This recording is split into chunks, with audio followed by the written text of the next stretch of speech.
Lamongan, kabupaten yang penuh dengan sejarah. Terdapat banyak cerita yang terukir di kabupaten ini. Di balik banyaknya keragaman yang terdapat di Kabupaten Lamongan, tidak terlepas dari peran tokoh yang terdahulu. Salah satunya adalah Sunan Sendang Dhuwur.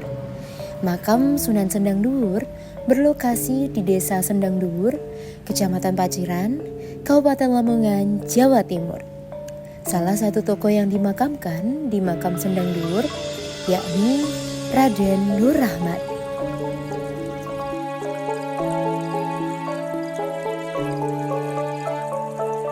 Oke teman-teman, jangan lupa ikuti episode selanjutnya karena episode selanjutnya lebih menarik lagi. Sunan Sendang Dhuwur bernama asli Raden Nur Rahmat, yakni putra dari Lord Abdul Wahab bin Yazid.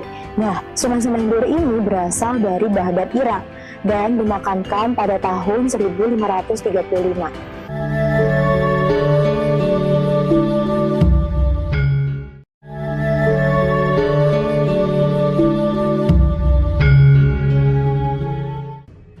Sunan Sendang Dhuwur bernama asli Raden Nur Rahmat, yakni putra dari Lord Abdul Wahab bin Yazid.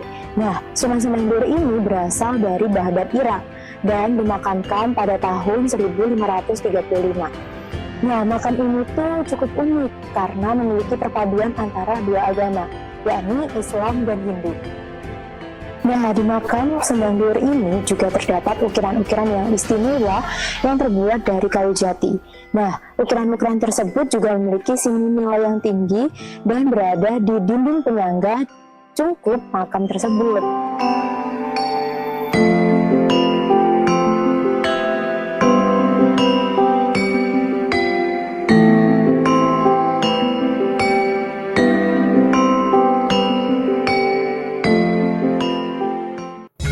Nah, kali ini saya akan memberikan informasi mengenai apa aja sih yang ada di makam Sendang Dhuwur. Nah, makam Sendang Dhuwur ini memiliki bentuk yang minimalis dan juga artistik. Jadi, ketika peziarah masuk, maka akan disambut dengan sebuah tugu yang bernama Tugu Bengkak.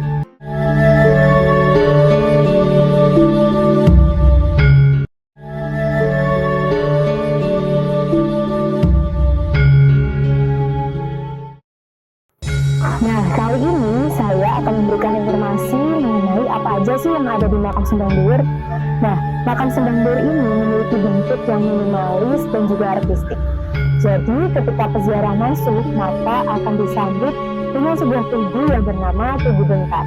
Selanjutnya juga terdapat gapura yang dinamakan Gapura Paduraksa. Nah, Gapura Paduraksa ini memiliki dua batu besar di atas cungkupnya yang menyerupai kepala kala yang kental akan memecah gundu. Nah, daripada kita sama-sama penasaran gimana sih dalamnya makam Sendang Dhuwur, yuk kita cari tahu sama-sama.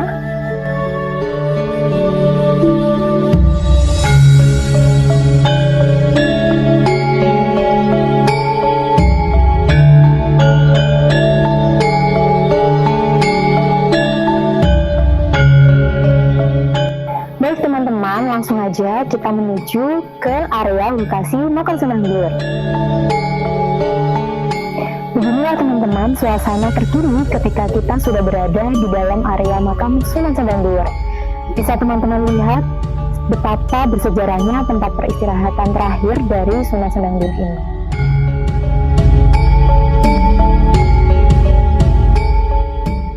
Mbah Raden Nur Rahmat, putra saking Syekh Abdul Qohar bin Syekh Abdul Malik bin Syekh Abdul Yazid sampai ke Sayyidatina Fatimah. Syekh Abdul Qohar itu asal muasal dari Baghdad, Irak.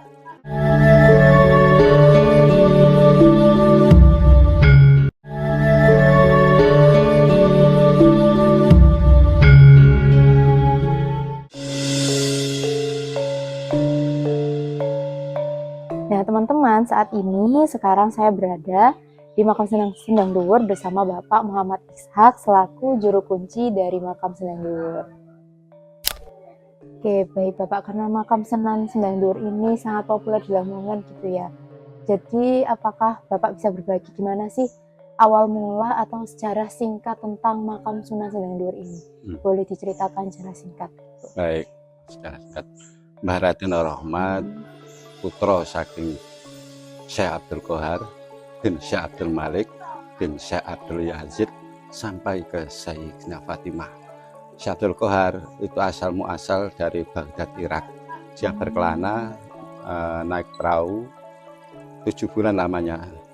Di suatu hari perahu itu bertepi di Sedayu Lawas, dan di situ bertemu dengan Tumenggung Sujoyo Sasmitra, dan di ngawulo di situ sampai beberapa tahun. Lalu dia diambil menantu Tumenggung Sujoyo Sasmitra, diangsalaken putrine namine Mbah Dewi Sukarsih. Dedaupan Syekh Abdul Qohar kalih Mbah Dewi Sukarsih kagungan putra Waliullah Mbah Raden Rahmat menika. Berarti tujuannya itu awalnya untuk menyebarkan agama Islam dari Baghdad, Irak, terus berlabuh di Sedayu gitu. Lawas ya. Terus akhirnya dimakamkan di Sendang Duur ini gitu. Itu perjalanan dari bapak dan ibunya, dan anaknya Waliullah Mbah Raden Rahmat dimakamkan di desa Sendang Duur gitu. Baik Bapak, langsung kita lanjut ke pertanyaan kedua ya. Ini masih berkaitan erat dengan pertanyaan pertama tentang sejarahnya makam Sunan Sendang Duur. Oke, kan tadi Raden Rahmat ini setelah dimakamkan di sini, apakah perubahannya ke sini atau setelah menyebarkan agama Islam ini, apakah ada tradisi khusus yang dirayakan oleh masyarakat gitu, Pak? Baik, cerita dari tradisi yang sampai sekarang masih diadakan di masyarakat Sendang Duur ini tak lain adalah nama dari nasi langgi. Apa itu Pak? Nasi langgi itu ibarat sekarang itu nasinya satu entong dan sayur mayur mentah itu 3 entong. Itu namanya sego langgi, dan sego langgi itu tetap diadakan pada tiap acara malam kholipun Mbah Raden Rahmat, yaitu bulan nisfu Sya'ban. Iya. Oh, berarti kalau ada haul dari meninggalnya Raden Rahmat berarti ada nasi langgi. Nasi langginya. Nah, itu biasanya dimakan atau disajikan untuk siapa? Disajikan pada semua jamaah yang waktu acara nisfu Sya'ban gitu. Oh, terus masaknya biasanya dari masyarakat sini. Kalau sudah nisfu Sya'ban pasti masyarakat sini sama-sama membuat nasi langgi. Berarti dari rumah ke rumah itu bawa nasi langgi ke gitu. masjid ya, dan itu nanti dimakan bersama-sama. Sampai sekarang itu ada hubungan cerita dari Mbah Raden Rahmat. Waktu Mbah Raden Rahmat setelah riyadhah itu puasa lemah sekali, dan berbukanya itu adalah nasi langgi. Oh gitu. Jadi setelah makan nasi langgi itu katanya ada filosofinya enggak? Ya, itu erat hubungannya dengan Mbah Raden Rahmat, akan memboyong masjid dari Mbok Rondo Mantingan biar badannya sehat, kuat, dan di situ makanannya itu istilahnya berbuka nasi langgi, dan nasi langgi sebagai tadi yang saya sebutkan tadi. Gitu. Oke, terima kasih Bapak. Lanjut kita ke pertanyaan selanjutnya. Oke, ternyata unik sekali Bapak, ada nasi langgi gitu. Nah, selain nasi langgi, apakah ada hal yang unik dan istimewa dari makam Sendang Duur ini? Baik, tentang makam ini memang semua aulia itu pasti identik dengan tempat yang sepi, dan tempat yang sepi itu mesti mayoritas ada di puncak gunung. Lah di sini namanya itu puncak Gunung Mintuno. Dulu, ya. Yang dulu katanya dari Bukit Amintuno. Bukit Amintuno, Mintuno ya, betul itu. Jadi kalau sedang kita minta atau mendekat kepada Allah itu lebih khusyuk. Nama Bukit Amintuno itu diambil dari itu juga, Amintuno gitu, atau dari dulu gitu? Ya dari dulu itu namanya gunung, namanya gunung Nah, di situ gunung itu namanya Amintuno. Jadi sejak dulu ya di situ lokasi ini namanya Amintuno. Gunung Amintuno. Ini. Selain itu mungkin konon katanya di sini tuh ada gapura yang menjadi inspirasi dari Tugu Selamat Datang di Lamongan, yaitu Gapura Paduraksa. Nah, Gimana itu ceritanya, Pak? ya memang dari ikon-ikon yang ada itu asal muasalnya itu dari Candi Maduraksa. Ini Candi Maduraksa, dan di situ kalau masyarakat di sini itu juga menamakan Candi Urung-Urung. Candi Urung-Urung. Kenapa itu kok Candi? Iya, ada filosofinya. Semua minta kepada Allah. Ada yang punya masalah seperti bala atau gimana, itu semoga Allah mengurungkan, enggak sampai terjadi gitu. Mungkin ada lagi enggak, Pak?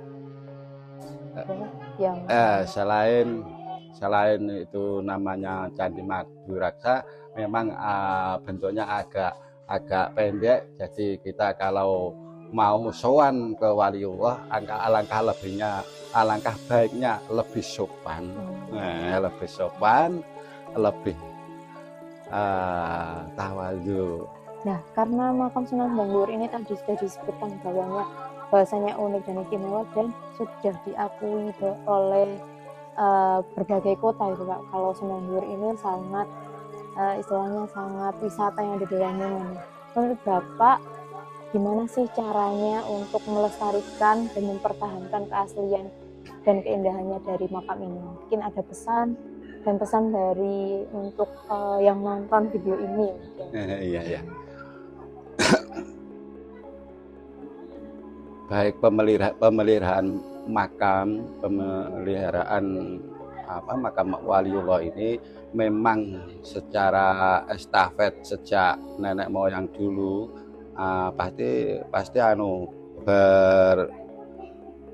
bersautan atau meneruskan dari Mbah Buyut dulu sampai sekarang. Jadi dipertahankan semua yang ada di makam ini karena memang kita menghormati seorang penzairin.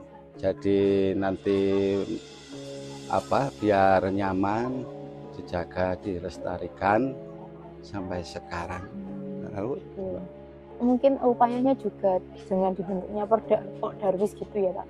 Ya mungkin ada hubungannya gitu. Tapi walaupun begitu, memang di sini memang sudah masuk situs purbakala, sudah masuk dari sejarah internasional, bahwa bahkan barang yang ada di Sendangdur, peninggalan dari Sendangdur, ada yang ditaruh di Museum Internasional di Jakarta.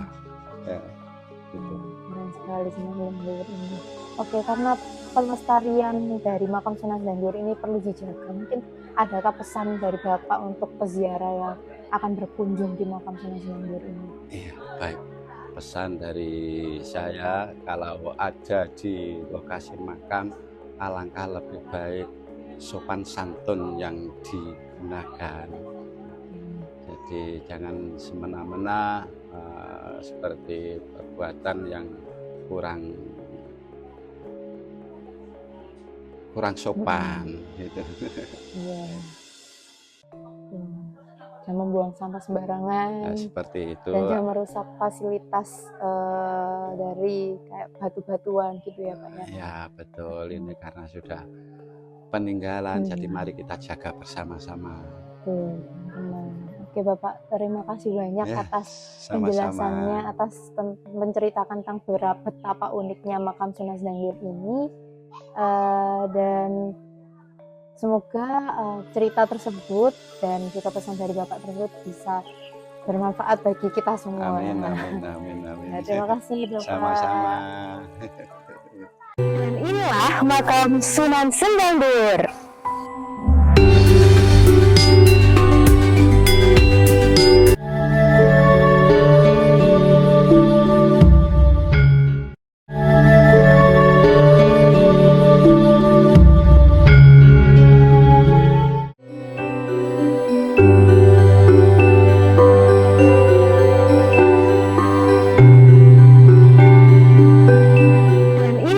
Makam Sunan Sendangdur.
Ya, tidak terasa kita sudah berada di akhir episode, dimana teman-teman episode sebelum-sebelumnya sangat menggugah dan memberikan perspektif yang berharga kita tentang Sunan Sendangdur yang ada di Lamongan ini. Dan tidak lupa saya ucapkan terima kasih kepada teman-teman semuanya yang sudah menonton dari episode awal hingga akhir. Semoga episode-episodenya bisa menambah perspektif dan juga pengetahuan teman-teman dan mengerti pentingnya pelestarian tentang keberagaman budaya dari leluhur kita. Numpak sepeda Mudunang Pasar Turi. Saya Rosida sebagai pembawa acara pamit undur diri. Terima kasih dan sampai jumpa di kesempatan selanjutnya.